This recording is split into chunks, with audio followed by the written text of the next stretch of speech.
अस्सलामुअलैकुम दोस्तों, आज मैं आपके लिए एक बहुत ही मज़ेदार चटनी बनाने की रेसिपी लाई हूँ, जिसे आपने सिर्फ़ एक बार बनाना है, पूरे साल आप इसे महफ़ूज़ कर सकते हैं। ये बिल्कुल भी ख़राब नहीं होगी और ये इतनी अच्छी बनती है कि मुझे यकीन है आप सालन से ज़्यादा ये चटनी ही खाना पसंद करेंगे। सालन भी इसके आगे आपको फीका लगेगा। बहुत ही मज़े की चटनी ये बन के तैयार होती है।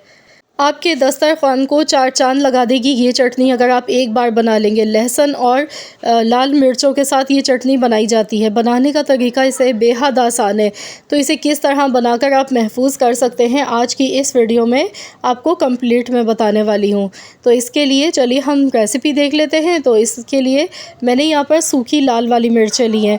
तो यहाँ पर आप देख सकते हैं इस तरह की साबुत सूखी लाल मिर्चें आपने लेनी है। आप चाहें तो गोल वाली साबुत लाल मिर्च भी ले सकते हैं या फिर इस तरह की मिर्चें भी आप ले सकते हैं। तकरीबन 25 से 30 मैंने मिर्चें ली। साथ में ये कश्मीरी लाल मिर्च है मेरे पास। इससे सिर्फ कलर खूबसूरत आएगा, लेकिन इस मिर्च में तेज़ी नहीं होती है। तो जो लोग मिर्चें नहीं खाते हैं तेज़, उन्हें मकसद पसंद नहीं होता है तेज़ मिर्च खाना, तो फिर आप ये सूखी लाल मिर्चें हटा के आप इस तरह की जो कश्मीरी लाल मिर्च होती है ये वाली भी यूज़ कर सकते हैं, क्योंकि इसमें तीखापन नहीं होता है। सिर्फ इससे क्या होता है कि कलर खूबसूरत आ जाता है चटनी का। तो यहाँ पर देखिए मैंने इस तरह से मैं ये दोनों ही मिर्चें इस्तेमाल करूँगी आज की इस चटनी में। तो इस तरह की मैंने ये छोटी तीखी वाली मिर्चें भी ले ली हैं। साथ में कश्मीरी लाल मिर्चें मैंने ली हैं 3 अदद। अब इसके बाद जो अगली चीज़ इसमें हमें चाहिए वो है देसी लहसुन। आपने यहाँ पर देसी लहसुन लेना है। तो यहाँ पर तकरीबन आधा पाव छिला हुआ देसी लहसुन मैंने ले लिया। ये हमारी हेल्थ के लिए भी बहुत फ़ायदेमंद होता है, खून को पतला करता है, कोलेस्ट्रॉल को घटाता है। तो ये चटनी हमारे लिए बहुत ही मुफ़ीद है। इसको ज़रूर बनाकर खाना चाहिए क्योंकि इसके हेल्थ बेनिफिट्स बहुत ज़्यादा हैं। तो यहाँ पर आप देख सकते हैं मैंने आधा पाव देसी लहसुन लिया है छिला हुआ। तो अब हम इसे बनाना शुरू करते हैं। चटनी बनाने के लिए मैंने एक अदद चॉपर लिया है। तो आप चाहें तो अगर आपके पास चॉपर नहीं है तो आप मिक्सी के जार में डालकर भी लहसुन को चॉप कर सकते हैं। तो मैं यहाँ पर अभी इसे अच्छी तरह से बारीक सा पहले चॉप कर लेती हूँ। इस चटनी में हमने पानी का बिल्कुल भी इस्तेमाल नहीं करना है, क्योंकि हमने इसे महफूज करना है बहुत ज़्यादा अरसे के लिए। तो इसीलिए इसमें पानी का बिल्कुल भी आपने यूज़ नहीं करना। अगर आप लहसुन धुला हुआ है और गीला है तो फिर आप इसे सुखा कर इस्तेमाल करें, ताकि चटनी हमारी ज़्यादा अरसे तक के लिए सेफ़ हो सके। तो यहाँ पर देखिए मैंने एकदम बारीक चॉप कर लिया है लहसुन को। तो इसे मैं निकाल लेती हूँ। तो बस हमें यहाँ पर इसी तरह का एकदम बारीक चॉप किया हुआ लहसुन चाहिए था। तो लहसुन हमारा चॉप हो चुका है। तो मैंने यहाँ पर दोनों चीज़ों को एक साथ मैंने चॉपर में डालकर नहीं चॉप किया, क्योंकि लहसुन को चॉप होने में ज़्यादा टाइम बिल्कुल भी नहीं लगता है। और मैं आगे चल के आपको रेसिपी में रीज़न बताऊंगी कि क्यों मैंने दोनों चीज़ों को एक साथ चॉप नहीं किया। तो अब इसमें सेम चॉपर में हमने ये जो मिर्चें रखी हैं ये हम डालेंगे इसमें। तो मिर्चों को भी अब हमने यहाँ पर चॉप कर लेना है, क्योंकि हमने इनका पाउडर नहीं बनाना है। तो हमें थोड़ी मोटी दरदरी सी पिसी हुई मिर्चें चाहिए। तो आप चाहें तो मिक्सी के जार में डालकर भी आप इसे पीस सकते हैं। तो यहाँ पर बड़ी मिर्चें जो है मेरे पास, इन्हें मैं इस तरह से छोटे पीसेस में काट के ले लेती हूँ, ताकि ये आसानी से चॉप हो जाए। बहुत ही मज़े की चटनी ये बन के तैयार होती है। स्पाइसेस इसमें कुछ भी नहीं डलते हैं। आप खुद देख के हैरान रह जाएंगे कि इतने कम चीज़ों के साथ और इतनी बजट फ्रेंडली, इतनी मज़े की चटनी भी कोई बन सकती है। इसे आप नाश्ते में खाइए, या आप इसे दाल चावल के साथ, पुलाव के साथ, या किसी भी साइड डिश के तौर पर आप इसे यूज़ कर सकते हैं, या फिर इससे अपना पूरा खाना भी खा सकते हैं। इतनी मज़े की चटनी ये आपकी बन के तैयार होगी। तो यहाँ पर देखिए मैं मिर्चों को भी अच्छी तरह से चॉप कर गई हूँ।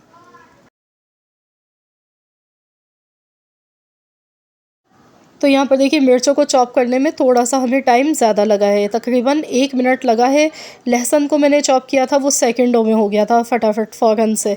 तो यहाँ पर ये भी देखिए मैंने मिर्चें भी चॉप कर ली हैं। ये देखिए इस तरह की मोटी दरदरी सी कुटी हुई मिर्च इस तरह होती है ना, इस तरह की हमें ये मिर्चें चाहिए। तो ये मिर्चें भी हमारी तैयार हो चुकी हैं। तो चलिए अब हम चटनी बनाना शुरू करते हैं। इसके लिए मैंने एक अदद कढ़ाई ली है। इसमें हमने हस्बे ज़रूरत ऑयल ले लेना है। ऑयल का इस्तेमाल थोड़ा-सा मैंने यहाँ पर ज़्यादा किया है। तो ऑयल का ज़्यादा इस्तेमाल करने की रीज़न भी आपको बताऊँगी लास्ट में। अब इसमें 1 टेबल स्पून भर के हमने सफ़ेद ज़ीरा शामिल कर देना है। अब आपकी मर्ज़ी, आप इसमें चाहें तो अचारी मसालों का फ्लेवर भी यूज़ कर सकते हैं, लेकिन लहसुन की जो अपनी एक फ्लेवर होता है, इसकी जो अपनी एक महक होती है ना, तो बिल्कुल ज़रूरत नहीं पड़ती है किसी और फ्लेवर की। इसी से बहुत ही अच्छा सा फ्लेवर आता है ऑयल में। तो यहाँ पर आप देख सकते हैं मैंने लहसुन डाल दिया। तो मैंने शुरू में आपको बताया था ना, मैंने दोनों चीज़ों को अलग अलग इसीलिए पीसा था क्योंकि हमने पहले लहसुन को फ्राई करना था। लहसुन को फ्राई करने में थोड़ा सा ज़्यादा टाइम लगता है, जबकि मिर्चें अगर हम उन्हें ऑयल में डालते हैं तो फ़ौरन से कलर चेंज होना शुरू हो जाता है। हम एक साथ नहीं फ्राई करेंगे। तो इस तरह यहाँ पर मैंने देखिए लहसुन को फ्राई कर लिया कुछ सेकंड्स तक। तो लहसुन का गुलाबी गुलाबी कलर हल्का सा आना शुरू हो चुका था, लेकिन हमने बहुत ज़्यादा लहसुन को फ्राई नहीं करना है, बस हल्का सा फ्राई करना है कि लहसुन का जो कच्चापन होता है ना वो ख़त्म हो जाए। इसके बाद इसमें मैंने ये मिर्चें शामिल कर दी। अब मैं इसे अच्छी तरह से मिला लेती हूँ। गैस का फ्लेम मैंने लो टू मीडियम रखा है। लो टू मीडियम फ्लेम पर हमने इस चटनी को पकाना है।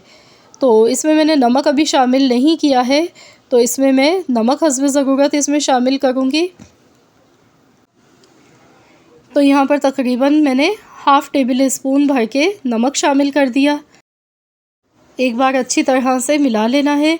इसके बाद चटनी को फ्लेवर देने के लिए, थोड़ा सा इसमें चटखारापन लाने के लिए इसमें मैं डालूँगी लेमन जूस। फ्रेश लेमन का जूस इसमें यूज़ करूँगी। तो जितनी आपको खटास पसंद हो आप उसी हिसाब से यूज़ कर सकते हैं नींबू इसमें, या आप चाहें तो बिना नींबू के भी ये चटनी बनाकर आप स्टोर कर सकते हैं। लेकिन अगर आप चाहते हैं थोड़ा सा चटपटा सा फ्लेवर आए चटनी के अंदर, तो इसके लिए मुझे पसंद है तो इसलिए मैं इसमें नींबू का रस शामिल कर रही हूँ। तो मैंने यहाँ पर तकरीबन एक बड़े साइज़ का नींबू ले लिया है, तो मैं इसमें आधा लेमन जूस यूज़ करूँगी। तो बस इस पॉइंट पर देखिए चटनी तैयार हो चुकी है। अब हमने इसमें नींबू का रस शामिल कर देना है।